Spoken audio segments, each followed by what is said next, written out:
G'day, Steve Morgan, Australian Bass Tournaments, and it has taken over 20 years to say this, but we have finally got a dual winner of the BREAM Grand Final. Mark Crompton, congratulations. Thank you Daiwa very BREAM much. Series 2025. We've just finished the Grand Final. It was held at Marlow on day 1, Bem River day 2, and then Marlow again day 3. And Mark Crompton ended up a kilo ahead of the next angler, which was me.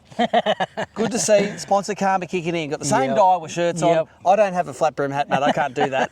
But we're going to talk about some of the tackle and techniques and the 3 days of fishing, because you had to be on your game to catch them across both arenas, because even today, this was a different arena from the other day, wasn't it? It definitely was, yeah. We had a bit of a wind shift today, but yeah, completely different, chalk and cheese. Let's go through the prelim. You qualified for the grand final easily. You came just second in Angler of the Year to Mark Healy. Tell us about your prep. Did you come and pre-fish at all? Do you do a lot of map work? Do you make phone calls? What happens? No, the accessibility down here for me is just not there. And truth be told, coming to this event, I honestly believed I was a bit of a, making up the numbers, so to speak. Well, you did make up a number one. Yeah. But no, look, it's just too far, and have fished here before, never bagged out here before. I just said to myself, do not go and try and reinvent the wheel. Do not go to the lake. Don't go and try and do anything crazy. Just bag out. And it was the same at the BEM. I've previously caught good fish there, done okay in an event or two, but haven't been there for about 7 years or so when we were here last. Yep. So, and it was a lot higher then, wasn't it? It was a lot different. Yeah, it was a lot different, and the weed was different to what I remembered. Where I pulled up first thing in the morning was completely different to what I thought it was going to be. The sun wasn't up. I just went, right. What's going on? Did you not window. practice there? Or just no, went there? I didn't practice. Winged it? No, I went here. I practiced here, and I was off the water by about 11 o'clock, trying to do some work, bits and pieces, and just relax. And how was your practice? My practice here was pretty good, really. My practice is what won the event for me. I put the boat in. I drove straight over to the first island. I saw fish on the side scan. Had a cast. Once I put the electric motor in and saw them on the active target, they were just everywhere. One cast, one good fish, probably about a 38 fork. And I went, okay, well, I better go up to the lake and go and have a look. Yep. Fingers crossed it doesn't do any good. Went up to the lake, looked okay, saw some fish on the active target, and then I got bogged. And I went, I'm out of here, that's it. Drove back down here, had a cast right in front of the toilet block, and I got like a 39 fork. And I actually put it under the pectoral. Yeah. Fish here. So then from there I went down the river and I fished a couple of little boulders, and I got like I don't know what it was. I just chucked it in the net, and it was the width of the net, so it was probably close to a 40. And I went, I'm done. Like, this is it. I just need to try and get a bag. I've seen them now. I've probably destroyed it for myself. There's nothing else. I'm past that. I'll go out and work it on the day. And went home, had something to eat, did some work, had a beer, and come up the briefing. Let's go through the first day then. Did it play out as expected? You had 5 fish for 4.43? Yeah, it was somewhere there. From memory? Well, I guess it did. I just went straight out to that island and started to do a few drifts, and just slowly picked them off. I didn't get a stack of fish, probably about 8 legals or so, and just slowly, ticked over the scoreboard. Yeah. What did you use to do it? So on day 1, predominantly I was using, that's a Hurricane Sprat, but I was using Hurricane Sprats, Duros, as well as the old smash baits, variations of them, yeah. And I think the more UV probably worked a little bit better as the sun was beaming and the water was getting dirtier and whatnot. But on day 1, we had a bit of clearer water too, which I was using the bloodworm grub, which is the bait junkie. Yes. That was on a 1/16 head. Nothing, not reinventing the wheel, just keeping it pretty basic, and managed to get a couple of key fish on that one as well. So take us through the 2 outfits. What have we got on there? Mate, that thing... That's an Arity? That thing is an Arity, 2500 Arity. Probably my favourite reel in the Daiwa range, I've got to be brutally honest. I've pretty much had them all. Yep. That thing is just a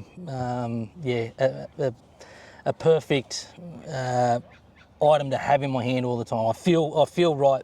Yep. You know, Yep. using that It's one. the right weight, right size, that's big spool. That's it. Wine's good drag, and strong. You know, they're a strong reel. Paired that one up with an old rod. Now This is familiar. That's because you gave me that rod. Yeah, So I did. that's an old rod. All right, that's an old Gecker, 7'3".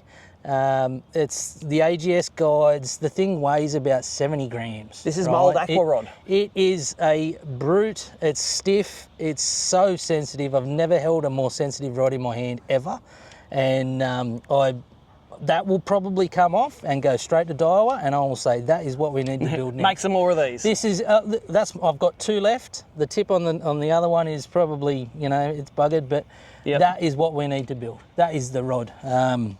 Take us through this one then. This is feels similar, probably a little bit more weighty. And this is one that I think that we were trying. NPDX. Yeah, and we were trying to come to the party with what I was trying to chase here. You know, Daiwa, we never want to just copy a rod that we've done previously, and for good reason. Oh, this is that one. That's the thing. That's why it had never been done. You know, so.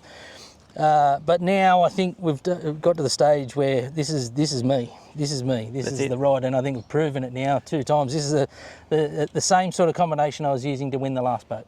So tell us, Braden leader, what combinations you use. So this is I think it's a Sensi, the 12 carrier, the new Sensi, and 3-pound J thread finesse. Yep. All right, that's not that's the leader. I use it as a leader, but it's actually a mainline. Yep. And the reason I do that is because it's a bit more matte, not so shiny. Yep. I was using a bit of Shine Away this weekend as well, which is a good plug for the boys. New product that they have. Yep. Running it through the bottom end of the leader just to get the shine off. Worried about the fish seeing that extra bit of, reflection, and did that work? Maybe, you know, it's one of those things. It's like using scent.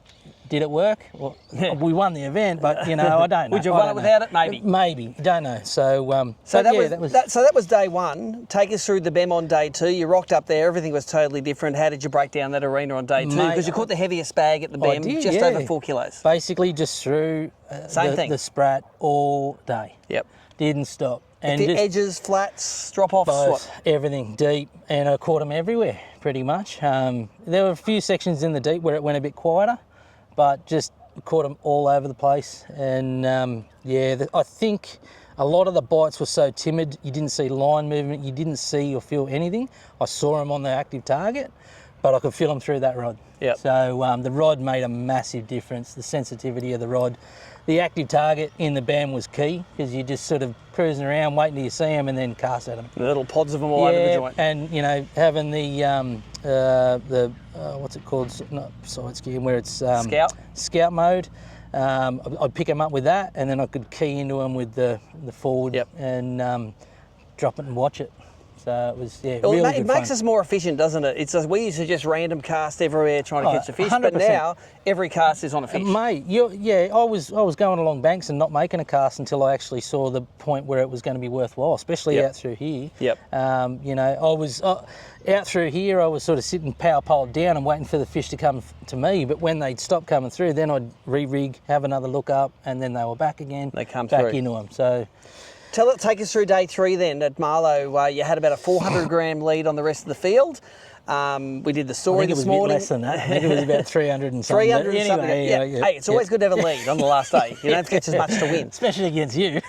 So, take us through how did the day go? Did it start slow, fast? Was it rinse and repeat from day one? Yeah, no, it started slow, and I went straight down the front to where I caught the 40 on pre-fish day. Yeah, save that. I'm going to catch a rock with it today. Yeah, Mario had been down there too, and I approached that on day 1 because I know Mario's local down here, and he'd sort of gone in and through, and I let him go in and through, and then pulled in. There was only one rock I wanted to fish, and I asked him, and he was fine with it. I said, I just want to pull him behind you and just sit on that. You know, are you cool with that? And yeah, no, he was good. So Mario's always a gentleman to fish around, and why we keep coming back, because our mates are here, right? So I thank him for that, and that's what'd you catch off it? I got one on day 1 that was a good fish. I think it was like a 35 or something like that. Anyway, today, I went straight in there. I got a 29 fork, and that was my first fish. And I'm like, oh, that's not Everything's the getting best smaller. start. So, and then it just went, you know, it just bricked me. There was nothing. It was just a ghost town. So Yep. I got out of there, come back up over here, and just slowly just started to pick one, and then doing a loop around, and then one, and then doing a loop around the sort of the junction zone. And then I finally started to key into them along the side flat in front of the dunny block. Yep, there you go, the old George Michael pattern. Yeah, mate, yeah. do what you know. You know, I am a plumber, and yeah, if poo's involved, I can sniff it out. Sniffed it out, and that's where your good fish came from. It You did. weighed over 5 kilos. I wasn't the heaviest bag today, but it was up there. It was only about 4 bags over 5 kilos weighed. Yep, and yeah, just didn't reinvent the wheel. Once I'd locked into them, I'd learned it at Malakuta many years ago. I'd just sit there and wait for them to come to me, cast, and I was really slow, really subtle, and just waiting for that bite, waiting for the fish to make the decision. Yep. And yeah, it paid dividends. I sort of spoke to Hickson the other day. I was at some stages I was waiting 2 to 3 minutes before making the lure move, and he's like, "Oh, I'm not doing that, man. I haven't got patience. He's got ADD. I'm out." Yeah. So yeah, it was a patience game, massive patience game, and it tested me today. How many illegal fish today? Probably about 8. 8.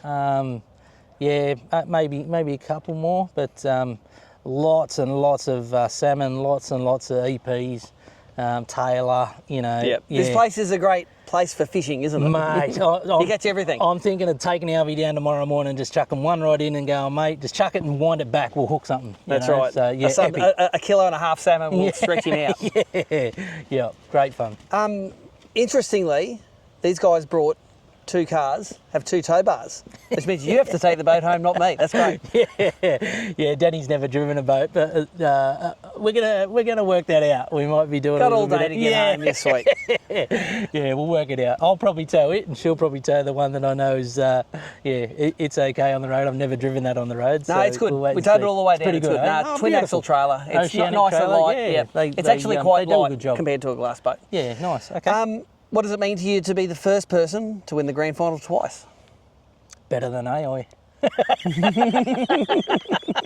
Better than AI. I never thought I'd say that, but I always thought, you know, AI was the one last thing I haven't achieved, and this thing come out of nowhere. So that's it. Plenty of guys won AOI twice. Yeah. It means everything, mate. You know, this is what I do so that I can go and do day-to-day work and be happy at work, knowing that I'm going to do this on the weekend. Yep. Makes life easy, and all of my friends are here involved in it. You know, you guys are here. Danny and Alvy and I treat you guys like our family, because we do firmly believe that, and we love it. We love the whole system, right? So, yeah. Awesome. An awesome weekend with your mates, taking home a big prize thanks to all of our great sponsors. And and later on, that's where you're going to be having a beer. Up in the pub Right there. So, yeah. All right, mate, we'll leave it at that. Great camera work there. Congratulations again. Thank you very much, That's mate. how he did it. If you want to get one one of these, bad luck, I'm all out. He's only got 2 left. And if anyone's got one and they want to sell it, I'll give you $1,000. No worries. $1,000 for it. It's a Gekeben AGS Adjing 73L-S. Grand in the hand if your man gets it. That's it for us here. We're out for 2025. Be back with the Daiwa BREAM series again next year in 2026.